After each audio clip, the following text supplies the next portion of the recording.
YouTube, I know it's been a while, but I gotta start back with these videos, man. Especially after my Alabama Crimson Tide, what they did Saturday. After they had me out here running around the house, jumping and yelling first half. Then second half, I'm just saying, oh my God, we letting them back in the game. Like the game is there for the taking. We dropping interceptions. We not throwing the ball like we used to. We playing conservative. Play calling getting conservative.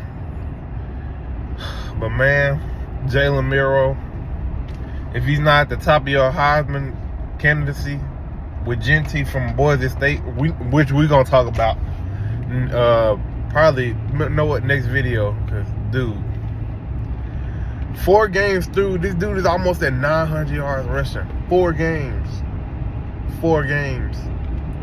And I seen something the other day with his under for rushing yards was like, I think 169. He had that with like a whole quarter to play, bro. Like, that dude is ridiculous. But anyways, let's talk about my Alabama Crimson Tide defense. First half, balled out. Deontay Lawson, oh my. Malachi Moore, game ball goes to them. D-line for the most part stood up, but then, second half, they're getting a little tired. Now, don't get me wrong, they still making plays. We had like 4 or 5 picks that we dropped. Like Kurt Hershey was talking about in the fourth quarter. Carson's back, he's seeing the field, yeah, he's diming up. Don't get me wrong, he did start dotting up, but we did drop 2 or 3 more picks that could have ended the game, like that could have ended the momentum of that comeback. But for the most part, first half and midway through the third quarter, defense balled out. But third down and fourth down, we either gave, I can't lie, Carson Beck threw some dots on third and fourth down, but at the same time, we had some PIs, some of them that I don't think was PIs, and we're not going to talk about that PI that happened at the end of the first half, where they just holding Bernard, didn't call it. You seen Kalen DeBoer? Now, I love that. That's the first time I've seen him go off as a head coach at Alabama. I've seen it happen before, but at Alabama, he finally showed his emotion. That's what all our Alabama fans wanted to see. Of course, we seen Nick Saban just go berserk for years. I miss my old GOAT, but he said something at halftime. I can't remember the exact words, but he was like, it's going to be one team, like you need to prepare to have both speeches for winning or losing, because it's going to be one team that comes out here victorious, so you need to have a speech for both. And he was saying it's a 48-minute game, and he wasn't lying, bro. Trust me, you better trust the GOAT. Like, this is a whole, basically I wanted to say, that's basically a welcome to SEC Kalen DeBoer. Like, he did his job, won the game, but play calling got conservative, but hey, I'm going to enjoy that win. And that boy Ryan Williams, I ain't got no words for him. I really don't have no words for him. That dude is insane. He's such a polished player as a true freshman. It's actually insane. Like, that dude, his body control. Like, okay, I've seen receivers come out of Alabama freshman year, of course, but my favorite freshman year was probably either Amari Cooper or Julio. I'm going to give Amari Cooper just a little tab, even though Julio was probably a better player. Amari Cooper brought me more excitement as a freshman, but I don't know. It's like the body and the speed, he has Devontae Smith, but his move and like his smoothness is like Jerry Jeudy. So it's like he a mixture of Devontae Smith and Jerry Jeudy. It's kind of weird to say, but that dude, he's so smooth with his route running. He's so smooth with his juking, like that spin move. Like, he literally toe tapped the ball on the sideline, caught it, turned around, did a spin move, made them run into each other, and went straight down the sideline. And let's not forget his little juggle catch that he had earlier in the game. Like, dude, oh my God. And speaking of that, shout out to my boy Ja'Cory Brooks, man. We seen that play last week. He didn't get a lot of love for it, but that was a ridiculous catch. He out there balling at Louisville. I wish they beat Notre Dame, but yeah. But Ryan Williams, and I haven't even talked about Jalen Miro. And I hadn't even talked about our offensive line. Offensive line, for the most part, especially in the I say through about 2.5 quarters, played very, very well. Kendrick Law. And Jam Miller. Oh my God. Jalen Miller, that block. Even though that block, him standing in when Jalen Miller scored that the last touchdown in the first half, that block was so key. But Jalen Miller, the best game I was seeing, him play in the Alabama uniform. Like, that might have been I ain't gonna say the best half because I have seen Tua throw the ball, but the most complete half we've had from a quarterback in a while. Cause bro, I'm sorry, Mac Jones, I ain't gonna forget my goat. But yeah, Jalen Miller, that was the most complete half I've seen from him. He was throwing every pass on the money.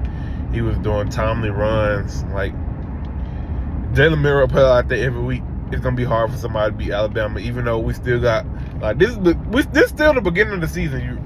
Much you don't want to think. We only played 4 games. Still got to go to Tennessee, which is gonna be a tough task. I still think we can pull it off.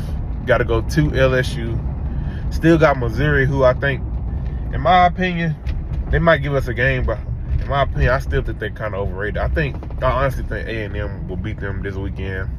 It ain't gonna be a blowout, but I think A&M, they either gonna keep it close or A&M gonna take it, because I don't think Missouri in the big game ranked that high. I don't think they ever been into an atmosphere like Kyle Field, even though they both used to be in the Big 12, but you know what I mean.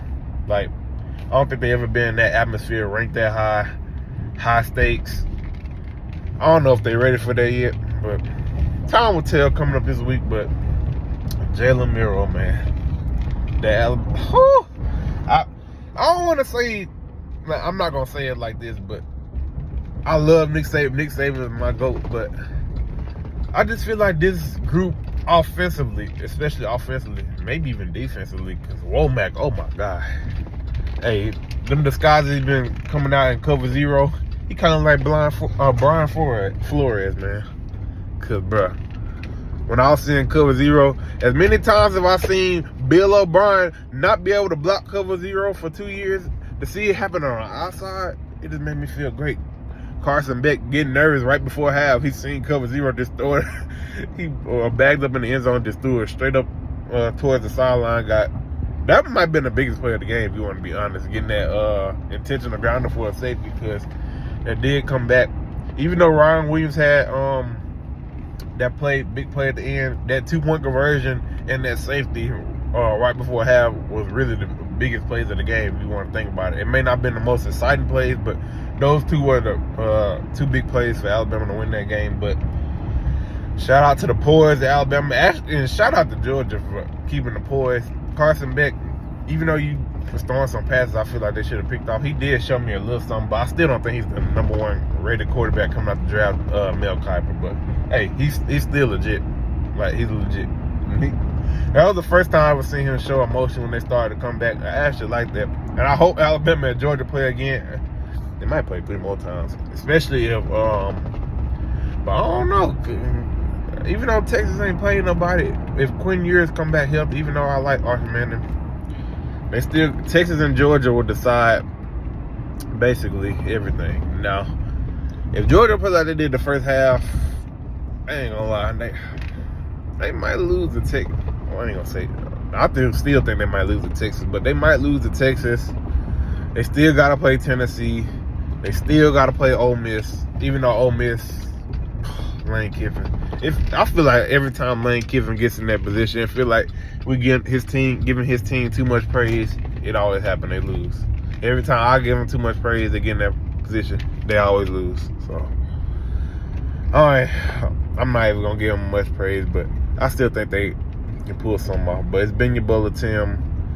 Roll Tide roll. Still a long season, but that was one of the best games I ever seen, especially from an Alabama fan standpoint. Even though we lost in 2019 to LSU, that was one of the most exciting games, but that has to be number 1 on the list. But it's been your brother Tim. Roll Tide roll. And we're going to talk about my pitiful Jets, how we lost to Bo Nix, who threw for only 60 yards. We lost. Anyway, but let's not take away from the excitement. But it's been your brother Tim. Roll Tide roll. Let's go beat Vanderbilt this week. Roll Tide.